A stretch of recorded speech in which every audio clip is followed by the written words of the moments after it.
Hello, everyone. Welcome to the webinar today. Just for your own knowledge, this webinar will be recorded and available on our website, My Farm to School, that's mifarmtoschool.msu.edu, after the fact for future reference. This will be an informational webinar on the My Farm to School grant program for the 2016 to 2017 year. My name is Abby Harper. I'm the Farm to School specialist here at the Center for Regional Food Systems, and I manage the program as well as provide technical assistance throughout the course of the year. So we're going to jump right in. The agenda today, I'm going to spend a little bit of time just doing an overview of Farm to School and the elements of it and opportunities within, as well as an overview of what we in Michigan focus on in Farm to School. This is just for those who may be new and just hearing about and learning about Farm to School, just to give a little bit of background on our work. And then I'm going to spend the bulk of the webinar talking about the My Farm to School grant program in particular. We'll go over eligibility criteria, expectations, a calendar year of things, application requirements. I'll give you some examples of ways that grantees this year have used their funds, and then we'll have plenty of time for question and answers afterwards. And if you have questions throughout the webinar, you can feel free to type them in the box on the top right side of your screen.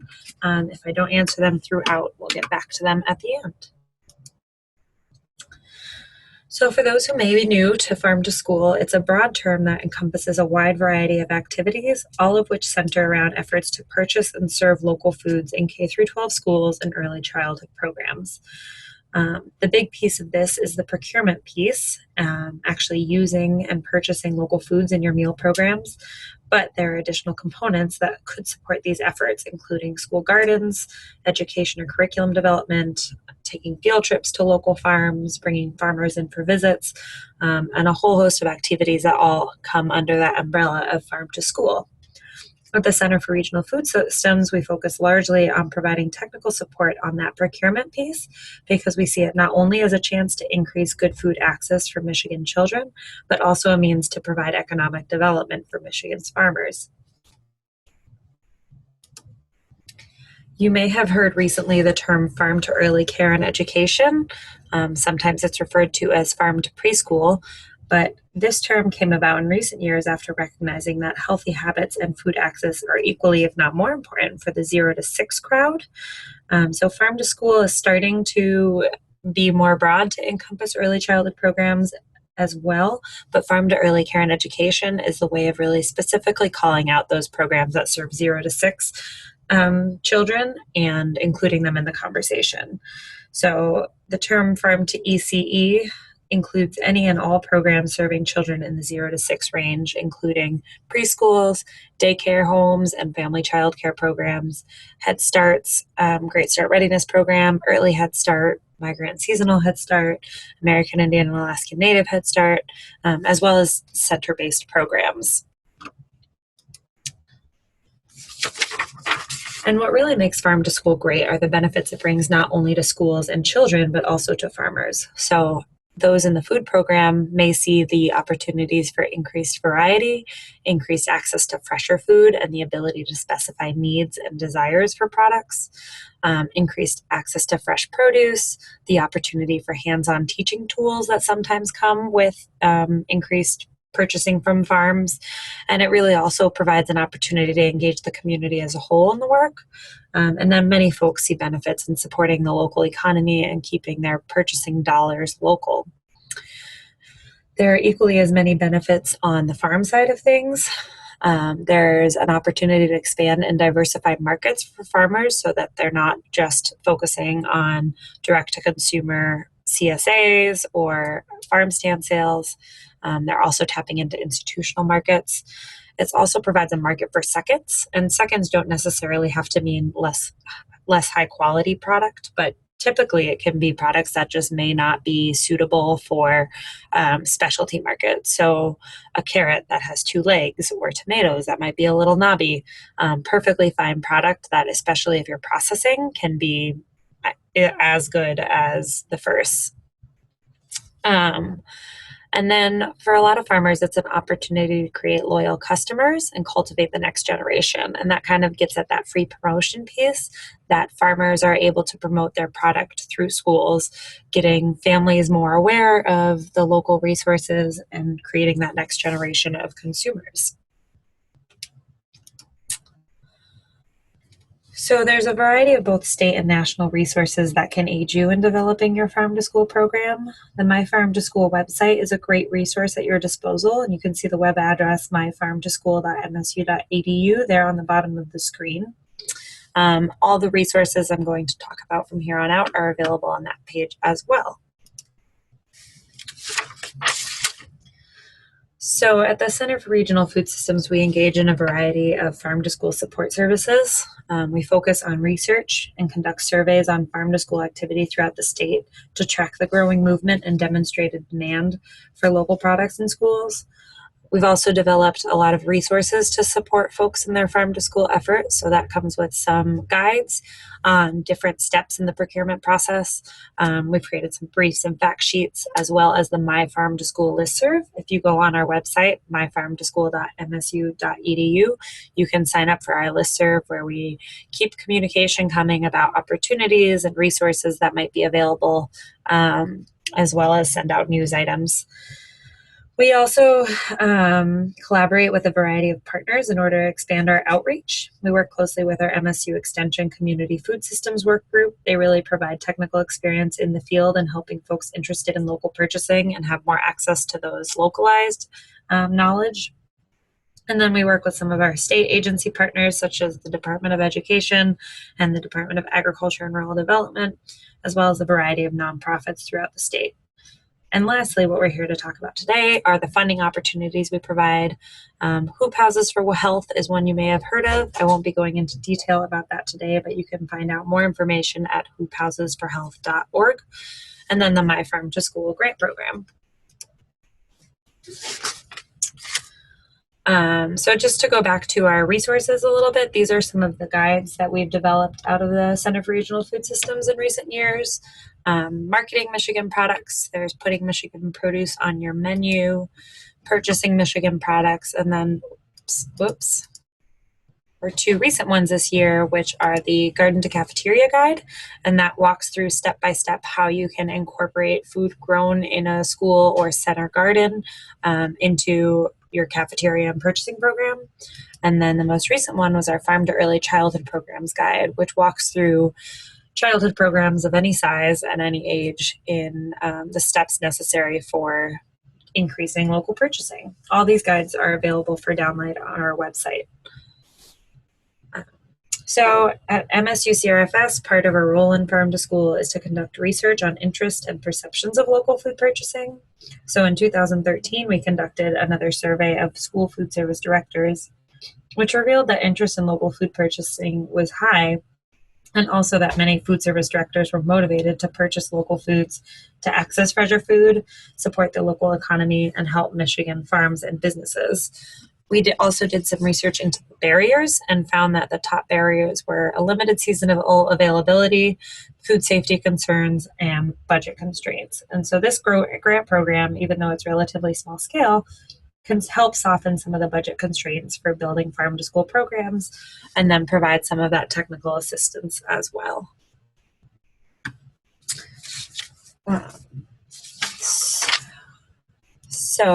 Skipped a slide. So the Michigan Farm to School Digging In and Taking Root project is funded by the W.K. Kellogg Foundation, and our primary goal for Michigan Farm to School is to increase the number and expand the breadth of programs in order to help increase vulnerable children's access to and awareness of healthy local foods. So to accomplish this goal, we have three primary activities: administration of the My Farm to School grant program, which helps schools and early childhood programs plan for and implement farm to school programs; providing outreach, training, and technical assistance to other programs and partners throughout the state; and link with outreach and education partnerships, primarily through our new partnerships with the Hoop Houses for Health program. All of this work falls under the umbrella of the Michigan Good Food Charter and its goal for institutions that they source 20% of their foods locally by the year 2020. You can find out more information about the Michigan Good Food Initiative at www.michiganfood.org. So the My Farm to School grant program, we offer up to $2,000 in funding, and programs and schools do not have to apply for the full $2,000 in funding. In fact, if you're a smaller program and you would thrive with less funding, we encourage you to apply for less. But the focus is really on local food procurement. So we want to see that schools and early childhood programs are taking the steps to connect with local food, whether that's through their distributor, through connecting with local farmers, to get more local food in their meals and increase access for children to local and healthy food. And I want to emphasize that this is not a school garden program. So there are many folks that want to do school gardens, and this program is meant specifically for those who are trying to increase the amount of local food in their purchasing plan. We have had some grantees in years past that have used on-site gardens as substantial components of their purchasing strategy, in which case we may support some piece of that, but we do not want to support school gardens that don't contribute to the procurement strategy. And the two grant types available are planning grants, which help food service providers plan for and initiate farm to school programs, and implementation grants, which help expand and sustain existing farm to school programs. And I want to say that planning grants are only available for 1 year. Implementation grants are typically available for 2 years, or if you start the program at the implementation level. So if you've done some previous planning outside of the My Farm to School program, you're welcome to start at an implementation grant level, provided that you provide evidence of previous farm to school planning. So eligibility for K through 12 schools and districts is based on the free and reduced price eligibility for the district. So even if you operate in one school, we use the whole district level free and reduced price eligibility. The only instance where it would just be based on school building is if you are a charter school or a district of only one building, but we do go by district levels. And then we also require that you participate in National School Lunch Program, and then also that only the food or nutrition service director applies. This has come out of a recognition in previous years that if it's not the food service director that is deeply involved in the program, the opportunities for sustainability are more limited and programs tend to have less success. And so recognizing that that food service director or whoever is in charge of nutrition and food purchasing is such a key role in making farm to school programs a success, we require that they be the ones that fill out the application. They can, of course, partner with other folks in the school, but they need to be the primary point of contact. Since there is such a wide variance in types of early childhood programs, our eligibility criteria is a little bit more nuanced. So to be eligible, you must participate in the Child and Adult Care Food Program, in addition to meeting one of the following 3 criteria. So for Head Starts, Early Head Starts, Great Start Readiness Program, Migrant Head Starts, and American Indian Head Start programs, those automatically qualify. That's based on federal standards for who those programs serve. And so those are automatically eligible to participate in the My Farm to School grant program. For centers that are based in K through 12 schools or districts, similar to K through 12 districts, we use that district level 50% free and reduced price eligibility. And again, the only case where it would be based just on a school would be in charter schools or in school districts that are housed in one building, which not many are. And then for public or private centers or faith-based centers or family daycare homes, anything that's not tied to a school district, we judge eligibility based on being located within an attendance area of a school building with at least 50% free and reduced price eligibility. And there's a link there where you can go verify what the free and reduced price eligibility is near you. We also have metrics for figuring that on our end if you need help with that.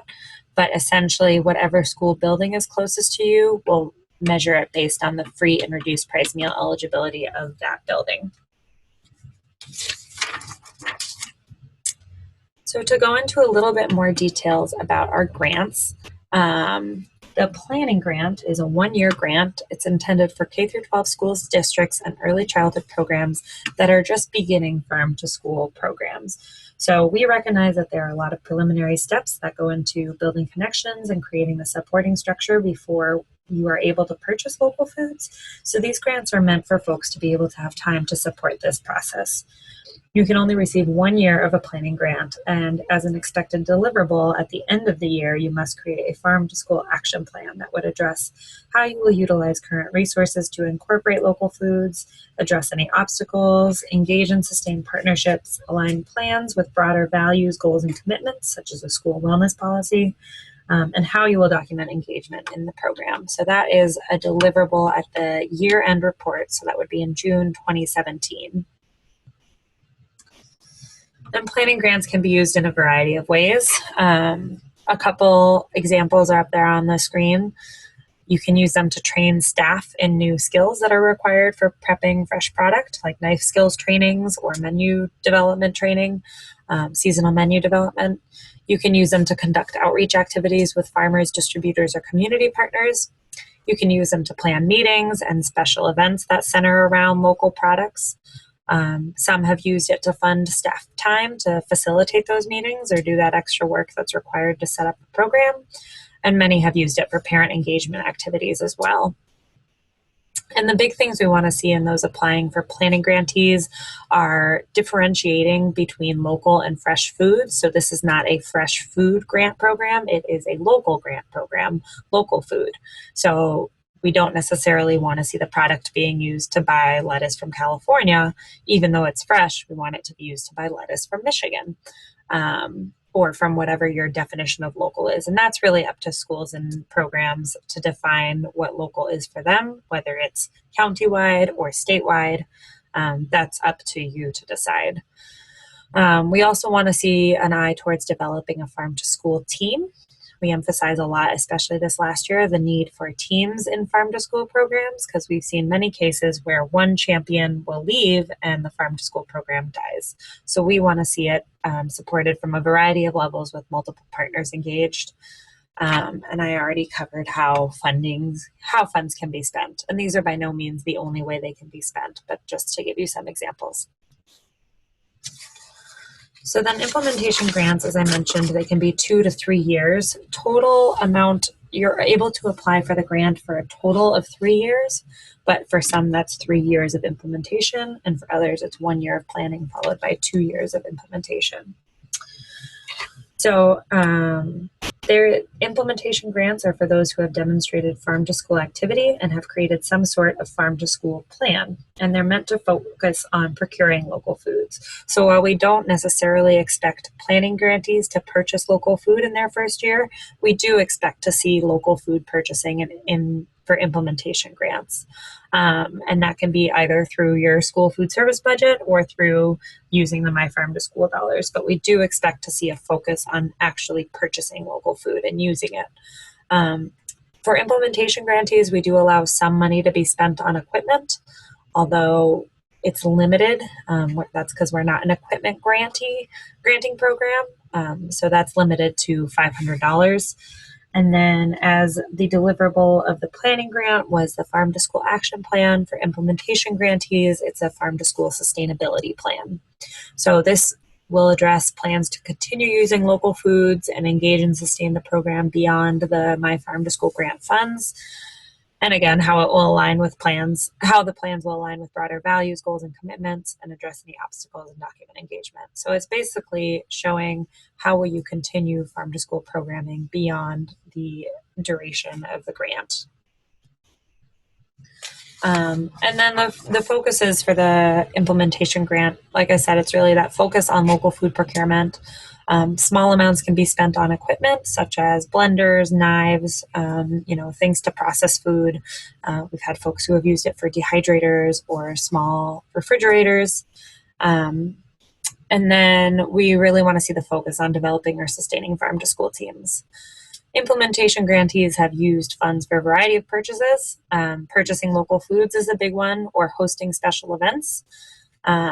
For example, the Michigan Apple Crunch, which occurs every October and is a one-day statewide and regional event to crunch into a Michigan apple on the same day. It'll be October 13th this year, and you'll hear more about that soon.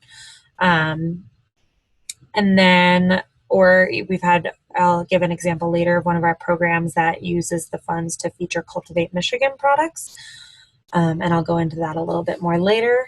And again, some folks have used it to purchase small equipment, do develop marketing materials to highlight the local products that are on their menu. So either farmer profiles or materials that really showcase the local food that you're purchasing. So on our website, you can see where the My Farm to School grant program link is there on the left, and all of the information I'm giving you today will be available there as well. So check that out afterwards for reference. And on our website, you'll also see a list of grantees from last year. These are all of our grantees. You can see they're a variety of both implementation and planning grants. They're really spread throughout the state. So we have grantees in Detroit. We have grantees in the western side of the state, in Oceana County and Muskegon County. We have grantees that are up in the UP. Sault Ste. Marie Tribe of Chippewa Indians is up in Sault Ste. Marie, as well as sort of all across the middle of the state. So they do have a good geographic spread. They're split pretty evenly this year. There were about 10 early childhood programs and 9 schools. So we do our best to, make sure we're reaching all corners of the state and supporting a variety of programs. And each year we support roughly 20 programs. We have a limited amount of funding that we can give out, but if programs apply for smaller amounts of funds, and we tend to get a lot of small programs applying for smaller grants, that number may increase slightly, but it'll hover around 20. So now I'm going to go into a little bit of detail into the specifics of the application. They've changed a little bit this year, so if you've applied previously, this might be new information for you. And if you're planning on applying this year, I'd recommend opening up the application so you can follow along a bit more easily. The first page is pretty straightforward. It's a contact and program information page. I mentioned that the contact should be the food service or nutrition director. It is required to be in order to be eligible. So make sure that the contact information on that page is whoever is in charge of your food purchasing and potentially prep, anyone in charge of that. And the one thing, and then there's also another section after this just on program characteristics. That's basically just so we make sure you're eligible. And also for the contact name, I recognize that for small early care and education programs, the food service director and the director of the program may be the same person, but we really just want to make sure whoever is in charge of the meal program is in charge of the application. And as I mentioned before, that's really just to ensure sustainability of the program. So this is a section that's new this year. It's program indicators, and it's pretty straightforward as well. There are a few questions about community partners and farm to school teams. If you're a planning grantee and you don't know yet, you can just include who your potential community partners or farm to school team members are. And then there are some questions on where you currently source local food from, what kinds of local food you've purchased in the last year, and general expenditures on local food, as well as an opportunity to suggest ideas for webinars or trainings that you might be interested in. The program narrative is also pretty straightforward. It's meant to be short and sweet, maximum of 3 pages, and basically it will include a one paragraph overview of your application, what your program goals are, and how you plan to achieve them.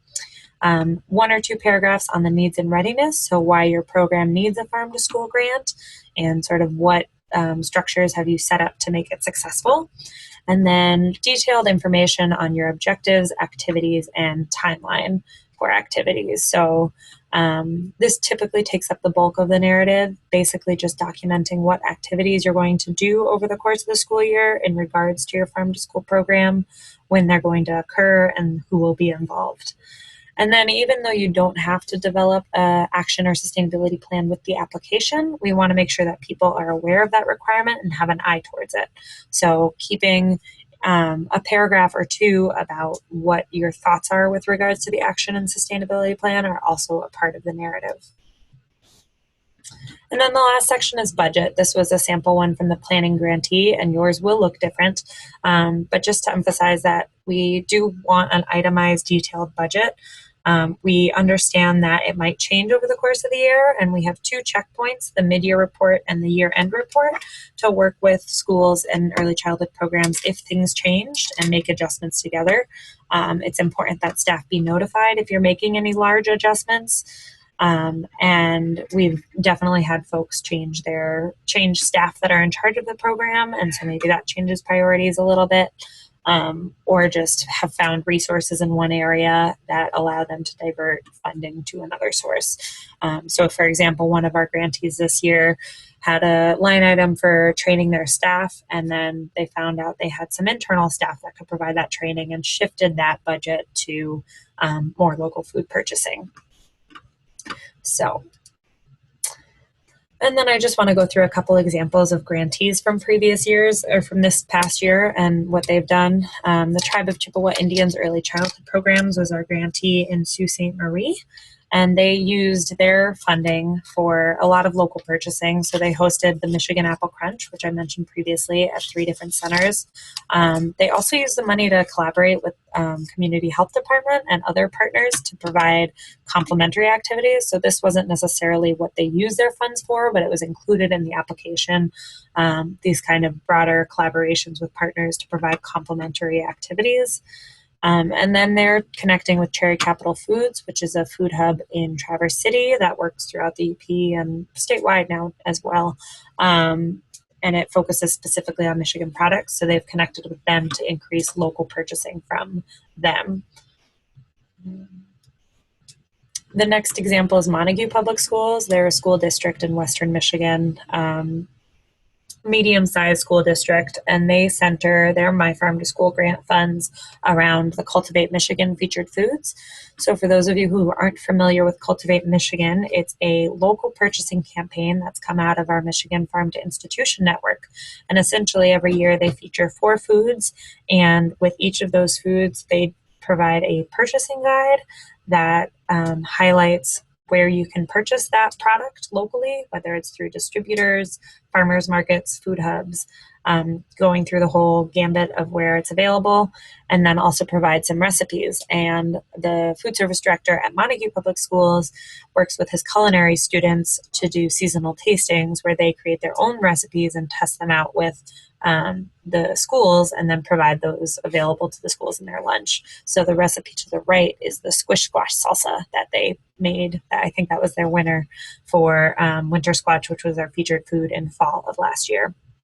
And then they also use some funds to develop marketing materials for their events and promotion for the farmers that they work with and purchase from. And then lastly, Calumet Center is a residential juvenile center in Highland Park in Detroit area. And they have also used a lot of their funds for purchasing local foods. Early on in the grant program, they were partnered with a Hoop House for Health farmer and have been just getting a ton of product from them, and have moved towards a long-term sustainable purchasing plan with that farmer to purchase more from them in future years, even beyond the grant funds, and make it sustainable. And they've also used their funds to diversify their menu and training staff on preparation. So right there you can see one of the staff members preparing local eggplant from that Hoop Houses for Health farmer. The farmer had an abundance of eggplant at one point in the season, and because of their size, they were able to take it and do some creative stuff with it. So the grant program calendar applications are due on May 11th, and then award notifications will go out in very early June, and we'll have a quick orientation webinar just to introduce grantees to the year. On September 6th, the grant year begins. We'll send some information over the summer about W-9s and invoices that we need to be able to award funding. There are mandatory trainings in September. We have these regional farm to school trainings every year, and we move them around. So this year we'll have one in Wayne County, one in Kent County, and one in Charlevoix County. And those will be mid-September typically. I mentioned there's 2 reporting requirements. So the mid-year report will be due in January of 2017, and those aren't super cumbersome. They're basically just a way for us to have a checkpoint so that we can touch base with any programs that might be having difficulties implementing what their plan was for the year, or may want to shift their budgets around, like I talked about before. And then in June, the grant end of year reports with either the action or sustainability plan are due. And then throughout the year, there will be opportunities for webinars, site visits, and other educational opportunities that aren't limited to grantees, but are available for folks to enhance their farm to school programming. And with that, I will end it and take any questions that you guys might have. So there's a chat box on the top right that you can use to ask any questions. Okay, so I had a question about whether or not funds can be used to purchase from farmers markets, and that is absolutely an eligible use of funds. We recognize that there are family daycare homes from 6 kids to school districts of 12,000 kids, and that not the purchasing for each of those programs won't be the same. So purchasing from farmers markets, if that's the appropriate outlet for you, is definitely an eligible option. I had another question about food hub options and where more affordable local food might be found. That is going to be based a lot on seasonality as well. And I think as our food hubs get more attuned with what schools need, that might shift. But I'm not aware of one universally cheaper option. Our Cultivate Michigan guides do a great job of highlighting the local products from each distributor. And so you can kind of cross compare there once you know what the local products are. And so it's not just specialty distributors that offer local products. There are also some of the wholesale distributors that you guys are already used to working with that also offer local. Sometimes it's just about asking and getting clarification on what those are. So I encourage you to do some research there. And often we've had some schools that once they've developed a direct relationship with a farmer, they've been able to secure lower prices for things like seconds, or when they're able to take, bulk crop surpluses that the farmer may not have another outlet for. So there are ways to come to agreements, especially when you have that direct relationship with a farmer, that can keep your price line lower.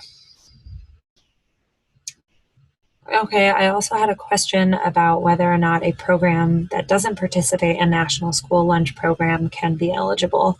So this program is specifically for the K through 12 and early childhood world. So any programs that serve beyond K through 12 that don't participate in the National School Lunch Program would not be eligible. And then I had a question as well about reporting. Our reporting requirements, we try to keep minimal. They're enough for us to get the information we need, and a lot of people like them because they provide a point for reflection in the middle of the year and kind of, give you a kickstart if you've been a little bit slower. So typically it's going to be the program indicators page again, as well as a 2 to 3 page, if that, narrative on sort of what objectives you've accomplished, which ones maybe you haven't yet and why, and addressing any shifts in priorities or shifts in your budget. So it's not super cumbersome. We try and keep it minimal. The end of year is a little bit more, requires a little bit more work because you have to also submit that action or sustainability plan. But even so, we do try to keep it minimal. So, and if you have individual questions about a specific situation and whether or not you qualify, please feel free to email me. My email is up there, harperab@msu.edu. I have my phone number there as well, but email is typically the easiest and most effective way to reach me. So if there are no more questions, we will end the webinar here. All of the materials can be found on our website, myfarmtoschool.msu.edu, and I look forward to seeing many of you turn in applications. Thank you very much. Happy Thursday.